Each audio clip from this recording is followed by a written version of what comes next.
Bismillahirrahmanirrahim. Assalamualaikum warahmatullahi wabarakatuh. Pemirsa Jember 1 TV dimanapun Anda berada, bahagia sekali saya dapat kembali menjumpai Anda dalam program acara Tetes Embun, di mana nantinya kita akan menyimak sebuah tausiah agama bersama narasumber yang kompeten dalam bidangnya. Tentu sedikit ilmu maupun tetes embun yang akan kita simak nanti diharapkan bisa memberikan pencerahan maupun kejernihan berpikir bagi kita untuk menjalani kehidupan yang lebih baik ke depannya. Dan pemirsa, episode kali ini Tetes Embun akan mengangkat tema mengenai perintah membaca atau Iqra.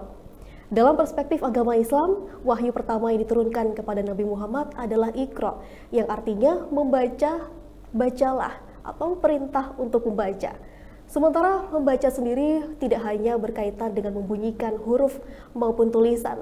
Lebih dari itu, pengertian membaca adalah melihat, menilai, mengamati, serta mencari solusi terkait realita kehidupan sekitar. Demikianlah Nabi Muhammad diperintahkan oleh Allah bukan untuk membaca tulisan, karena wahyu yang diturunkan oleh Allah bukan berupa suara maupun huruf. Lantas apa yang dibaca oleh Nabi Muhammad? Selengkapnya akan kita bahas bersama narasumber yang telah hadir di studio kita kali ini, yakni Kiai Haji Badrut Tamam MHI, yang juga sekaligus menjabat sebagai Ketua Komisi Fatwa Majelis Ulama Indonesia Jember. Assalamualaikum Ustadz.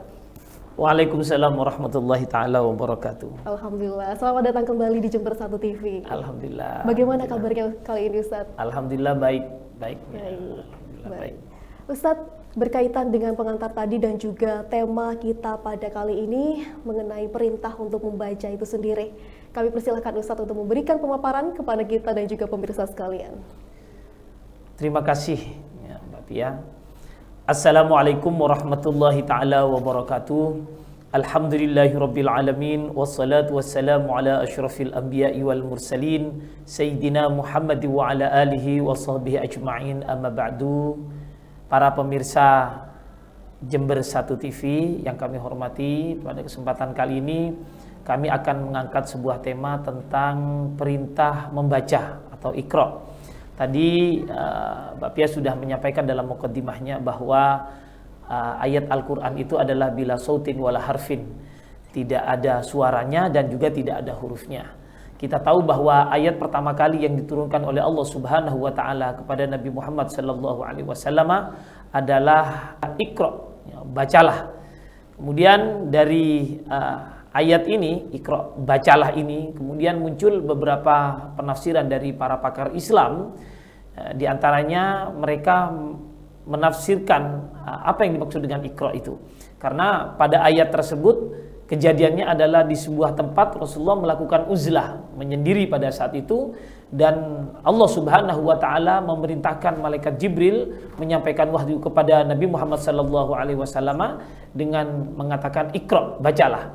Pada saat itu Rasulullah sallallahu alaihi wasallam menjawab, "Wa ma ana biqari'in," saya tidak bisa membaca. Tapi malaikat Jibril memeluk Nabi Muhammad sallallahu alaihi wasallam dan kembali menyampaikan bahwa Iqra, bacalah. Dan demikian pula Rasulullah menjawab yang kedua kalinya, "Wa ma ana biqari'in," saya tidak bisa membaca.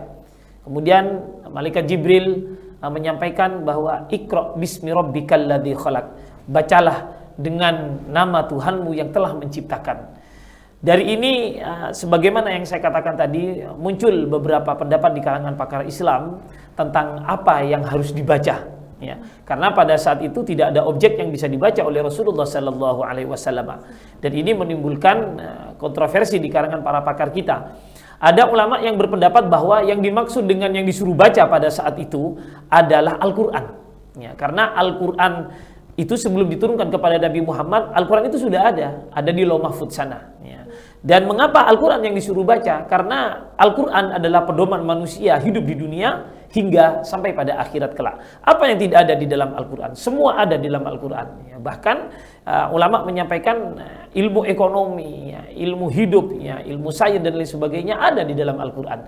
Lebih-lebih ilmu untuk menuju di akhirat kelak. Ini ada semuanya di dalam Al-Quran. Karena itulah yang dimaksud objek bacaan pada saat itu adalah Al-Quran. Kemudian ada pula ulama yang berpendapat bahwa yang disuruh baca pada saat itu karena tidak disebutkan apa yang disuruh baca, maka yang dimaksud adalah disuruh membaca apapun. Ya. Lantas muncul pertanyaan, mengapa harus membaca?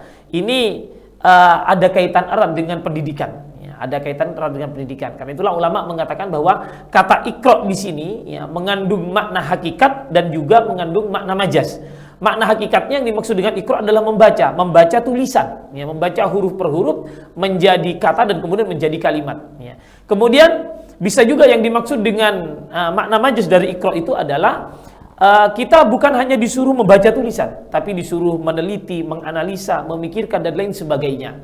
Ya, sehingga ada kesimpulan bahwa yang dimaksud dengan iqra adalah hendaklah kamu menjadi seorang yang berpendidikan. Ya, hendaklah kamu belajar. Mengapa dimulai dari kata iqra? Ya, dari kata bacalah. Karena untuk menjadi seorang yang berpendidikan, menjadi seorang yang berpengetahuan, itu harus mengapa muncul pertanyaan mengapa harus dimulai dari kata iqra? Ya, bacalah. Ya. Karena sebuah pengetahuan, ya, sebuah pendidikan itu akan dimulai dari membaca terlebih dahulu. Ya. Mungkin bisa dijawab ya bahwa tahu itu tidak harus dengan cara membaca, tapi pada biasanya ya, untuk mengetahui sesuatu harus dimulai dengan cara membaca. Ini apabila kita memaknai kata iqra itu dengan cara membaca makna hakikat. Apabila kita memaknai kata iqra dengan makna yang lebih luas ya, bahwa bisa diartikan dengan cara meneliti, mengkaji, memahami dan lain sebagainya, maka jelas yang dimaksud adalah hendaklah kamu menjadi seorang yang berpendidikan ya. Apabila kita melihatnya bukti-bukti sejarah ya, peradaban manusia masa lalu ya, kita lihat bagaimana sejarah masa lalu ribuan tahun yang lalu ada beberapa generasi, ada beberapa bangsa, ada beberapa manusia yang sampai sekarang mereka terbaca oleh sejarah ya. Dan mereka adalah generasi-generasi atau umat yang berpotensi di dalam bidang keilmuannya, di dalam bidang pengetahuannya, dan mereka adalah generasi yang bisa membaca dan bisa menulis ya. Kita lihat misalnya bangsa Babilonia ya, bangsa tua di dalam sejarah peradaban manusia, kemudian bangsa Mesir ya, kemudian India dan lain sebagainya. Bahkan di Indonesia pun juga ya, pada zaman dahulu ini juga dikenal. Mereka yang memiliki peradaban bisa membaca dan menulis, mereka kelak bisa terbaca oleh generasi selanjutnya. Tapi mereka ya, sebuah peradaban, sebuah bangsa, sebuah suku yang di dalamnya tidak dikenal istilah tulis menulis dan baca membaca, maka mereka tidak terekam ya, mereka hanya bisa diketahui dengan katanya-katanya ya. Dulu pernah ada begini dan ada bukti-bukti yang tidak berbentuk tulisan ya. Inilah yang mengapa Al-Quran mengatakan kepada kita iqra, bacalah ya. Karena bermula kita dengan cara membaca tersebut. Di dalam ayat Al-Quran, lanjutan dari ayat tersebut, sebenarnya bukan hanya perintah untuk membaca, tapi juga perintah untuk menulis ya. Iqra bismi rabbikal ladzi khalaq, khalaqal insana min 'alaq, iqra wa rabbukal akram, alladzi 'allama bil qalam ya.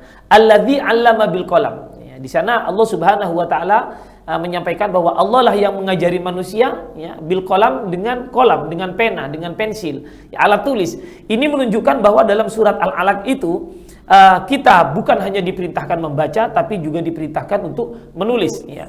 Apa perbedaannya? Kalau kita hanya menjadi orang yang hanya membaca ya, kita hanya bisa mengetahui hal-hal ya, yang diketahui oleh orang lain, sifatnya pasif. Tapi apabila kita juga mau menulis, maka apa yang ada dalam pikiran kita juga akan dibaca oleh generasi selanjutnya. Itulah pentingnya. Jadi antara membaca dan menulis ini ada hubungan yang sangat erat. Kita lihat bagaimana tokoh-tokoh dunia, ya, seperti para filsuf, ya, ahli filsafat, Aristoteles, Plato dan lain sebagainya, mereka bukan hanya membaca, mengkaji, meneliti, tapi mereka juga menulis, dan tulisannya bisa dirasakan sampai saat ini. Ya, kalau dalam tokoh-tokoh Islam ada ulama-ulama sekali Imam Al-Ghazali, ya, Ibnu Rushd, ya, Ibnu Sina dan lain sebagainya, mereka adalah ulama yang membaca sekaligus juga penulis, sehingga literatur mereka bisa kita rasakan sampai saat ini. Ya, inilah apa yang dimaksud dengan Iqra tersebut. Kalau kita melihat bahwa yang dimaksud dengan Iqra itu adalah bacalah, ya, dan yang dimaksud adalah membaca, meneliti, mengkaji dan lain sebagainya, maka perintah itu bukan hanya disuruh membaca tulisan, tapi membaca apa yang bisa kita baca. Di antaranya adalah membaca diri kita sendiri. Ya. Apa kita, siapa kita, ya, apa fungsi kita, apa posisi kita. Ini membaca diri sendiri. Sehingga andai kata kita membaca diri kita bahwa kita terdiri dari dua hal, ya, yaitu fisik. Ya. Fisik kita ada tulang, ada darah, ya, ada daging dan lain sebagainya. Kemudian ada yang non fisiknya, ada ruh, ada pikiran dan lain sebagainya. Maka kita akan mengetahui siapa diri kita. Apabila kita melihat fisik kita bahwa kita adalah makhluk yang lemah, ya. Kita dicubit saja merasakan sakitnya, kita sakit saja sudah tidak bisa berbuat apapun, ya. Apalagi bersandar kepada pikiran kita dalam kondisi galau, dalam kondisi apapun, pikiran kita sudah menjadi tidak murni. Berarti kita memiliki keterbatasan, ya. Dengan demikian kita akan menyadari bahwa di sana ada zat yang maha segalanya, ya, yang tidak bisa dibatasi dengan waktu, tidak bisa dibatasi dengan tempatnya. Ini sesuai dengan apa yang disampaikan oleh ulama-ulama sufi, man arafa nafsahu faqad arafa rabbahu. Barang siapa yang mengetahui dirinya sendiri, maka akan mengetahui terhadap Tuhannya. Setelah kita tahu bahwa kita adalah makhluk yang lemah, kita akan tahu ada zat yang maha perkasa dan maha segalanya. Itulah Allah Subhanahu wa taala. Barangkali ini pengantar, ya, tentang masalah Iqra, ya, apa namanya, anjuran membaca itu, gitu. Baik.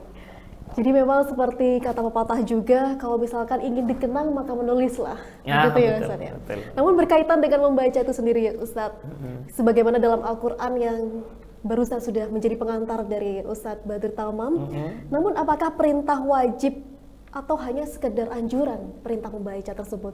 Ya, terima kasih Mbak Pia. Memang dalam ilmu tata bahasa Arab, ya, itu kata Iqra itu disebut dengan fi'il amar. Ya, fi'il amar itu artinya kata kerja yang menunjukkan arti perintah. Ya. Di dalam kaidah usul fikhi, ya, al aslu fil amri lil wujub. Pada asalnya perintah itu adalah menunjukkan wajib. Sementara kata Iqra itu adalah perintah untuk membaca. Ya. Namun tidak semua kata perintah yang ada di dalam Al-Quran dan hadis itu menunjukkan makna wajib, ya, seperti kulu washrabu, ya, makanlah kalian dan minumlah kalian. Ini bukan berarti makan dan minum hukumnya wajib, tapi mubah. Nah, berkaitan dengan ayat Al-Quran Iqra tadi itu, ya, memang bentuknya adalah berbentuk fi'il amar, ya, perintah. Namun apabila yang dimaksud dengan Iqra adalah bacara, ya, hanya membaca tulisan dan lain sebagainya, ini tidak menunjukkan arti wajib. Artinya tidak setiap manusia, tidak setiap kaum muslimin wajib untuk membaca. Tidak wajib, ya. Berarti kata Iqra ini hanya bersifat anjuran untuk kita semua. Anjuran. Tapi apabila yang dimaksud dengan Iqra hendaklah kalian belajar, ya, maka hukumnya menjadi wajib. Ya, karena ada hadis lain yang mengatakan talabul ilmi fardhatun ala kulli muslimin, ya, bahwa mencari ilmu itu hukumnya adalah wajib. Ya, hukumnya adalah wajib. Dengan demikian bila yang dimaksud dengan kata Iqra itu adalah hanya sekedar membaca, maka hukumnya tidak wajib, hanya sekedar anjuran. Tapi apabila yang dimaksud adalah belajarlah, maka hukumnya menjadi wajib. Lebih-lebih hal-hal yang berhubungan dengan ibadah, dengan akidah, dengan akhlak, maka hukumnya menjadi wajib saat itu. Jadi kata bacalah tergantung akan kita mengartikan apa. Kalau mengartikan hanya baca tulisan, maka tidak wajib, hanya anjuran. Tapi kalau berbentuk belajarlah, maka hukumnya adalah wajib. Ya, demikian. Semoga pemirsa juga mendapat sedikit pencerahan mengenai makna dari Iqra itu sendiri, Ustaz. Namun di dalam agama sendiri, apakah terdapat batasan? Dalam artian membatasi kita untuk membaca, yang artinya apakah kita bisa membaca apapun tanpa ada batas? Ataukah agama juga memberikan rambu-rambu khusus atau tanda-tanda ini adalah objek yang boleh dibaca dan yang lain ada yang tidak? Bagaimana Ustaz? Oke, terima kasih, pertanyaannya bagus sekali. Ya. Karena perintahnya kan langsung mutlak mengatakan bacalah. Ya. Kemudian apakah bebas kita membaca ataukah masih agama memberikan rambu-rambu hal yang boleh dibaca dan tidak boleh dibaca? Sebenarnya tentang masalah apakah yang harus kita baca dan apakah yang tidak boleh kita baca, memang sebenarnya ada rambu-rambu dan ada siapa orang yang akan membaca tersebut. Ya. Tentu bagi seorang anak kecil, ya anak kecil ini tidak dibenarkan kemudian membaca buku-buku filsafat, ya, membaca buku-buku yang sifatnya berat, ya, membaca buku-buku yang tidak begitu dibutuhkan pada saat itu. Ya. Sebenarnya bukan dalam batas waktu sampai harus dilarang, tidak, ya. Tapi barangkali kita membutuhkan waktu tertentu untuk membaca tersebut, ya. Tapi juga ada hal-hal yang diberi batasan, ya, oleh agama itu, misalnya ketika ada sesuatu yang bisa membahayakan terhadap seseorang, maka objek itu tidak boleh kita baca.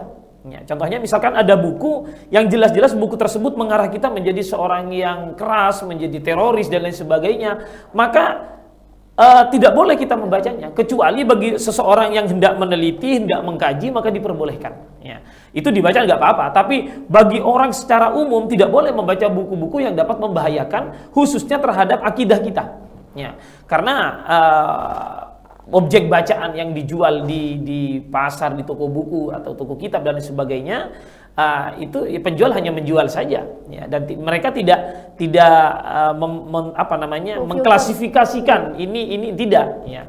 Karena itulah siapa yang harus mengklasifikasikan diri kita sendiri, ya.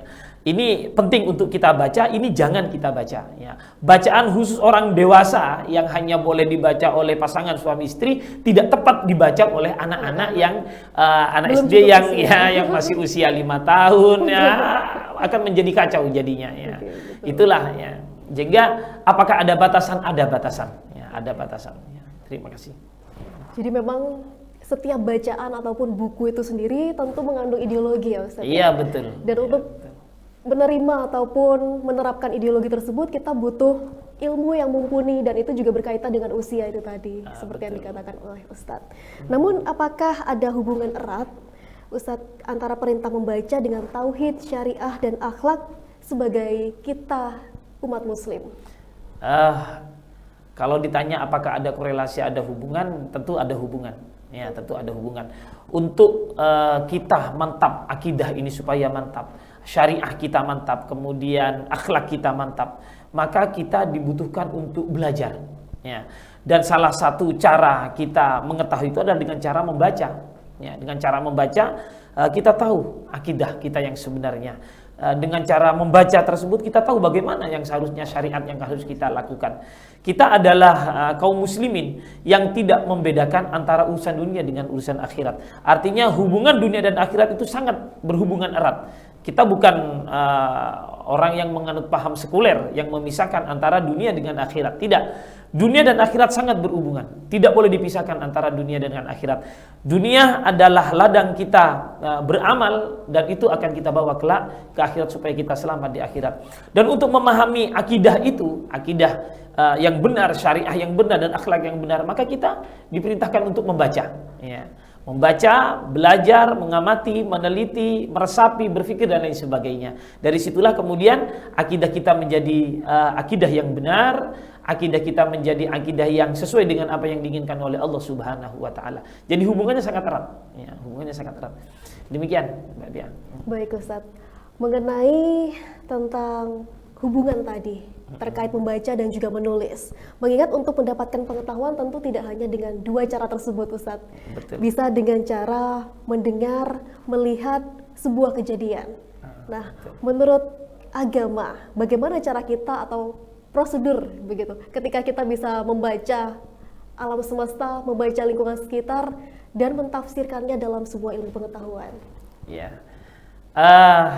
Sebagaimana yang saya katakan tadi bahwa kata Iqra itu mengandung multi tafsir, ya.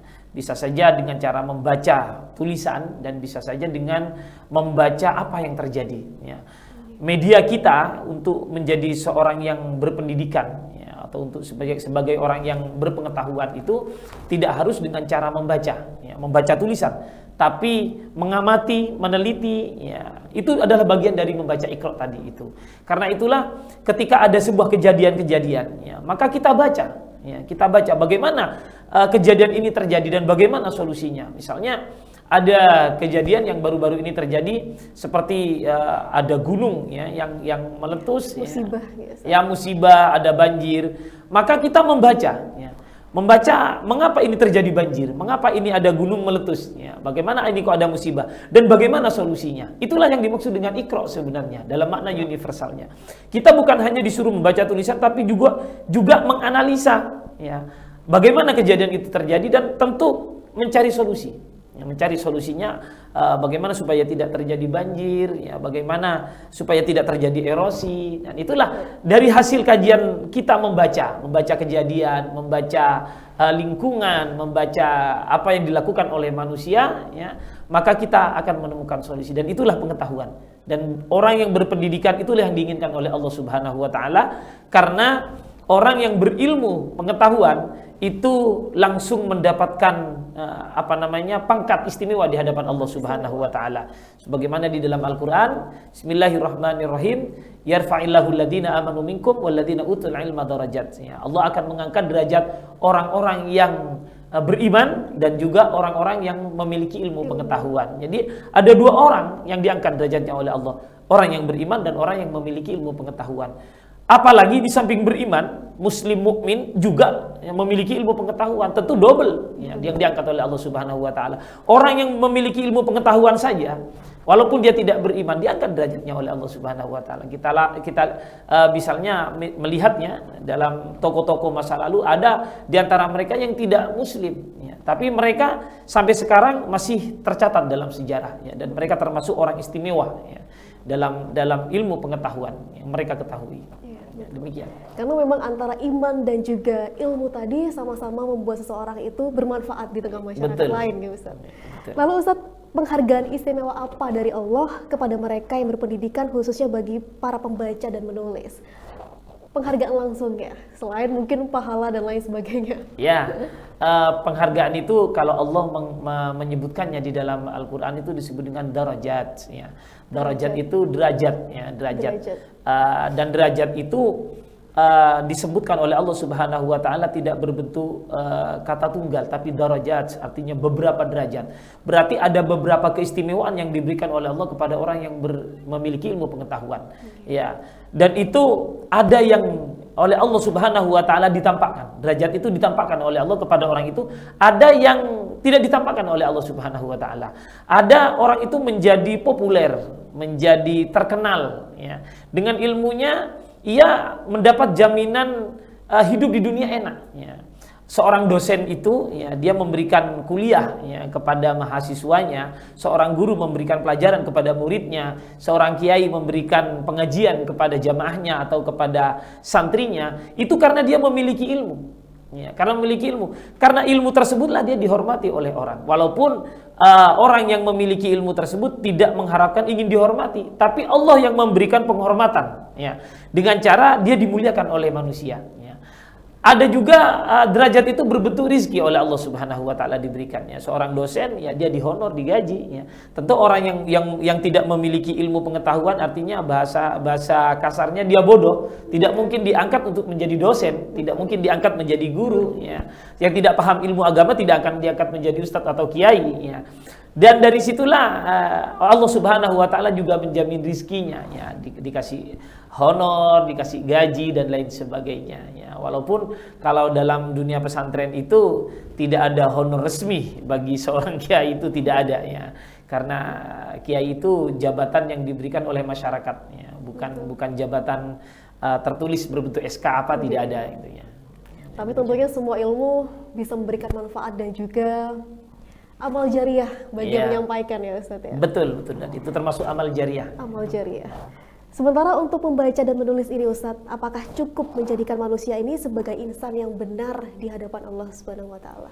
Ya, pertanyaannya bagus sekali. Ya. Apakah dengan hanya membaca dan menulis saja kita sudah cukup menjadi insan yang istimewa di hadapan Allah Subhanahu wa taala?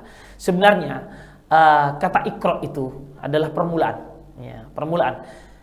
Supaya kita menjadi orang yang berharga, supaya kita menjadi orang yang mulia, supaya kita menjadi orang yang istimewa di hadapan Allah Subhanahu wa taala, maka hendaklah kita menjadi orang yang berpendidikan, ya. Orang yang memiliki ilmu pengetahuan, dan untuk itu pintunya pertama kali melalui pintu Iqra, bacalah, Ya.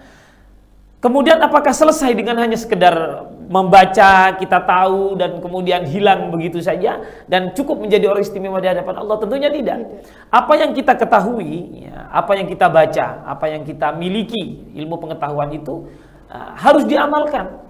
Seseorang tahu bahwa melakukan sholat itu adalah hukumnya adalah wajib. Dan dia tahu bagaimana tata cara sholat yang benar. Tapi dia tidak mengerjakan sholat.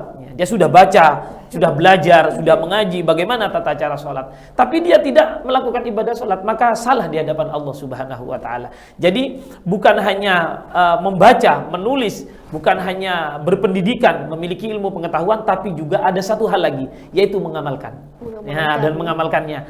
Nah, setelah mengamalkannya itu, maka itu akan bermanfaat bagi diri kita sendiri, bermanfaat bagi orang lain, dan bermanfaat juga kepada agama kita, agama Islam ini, agama yang diridhai oleh Allah Subhanahu wa ta'ala.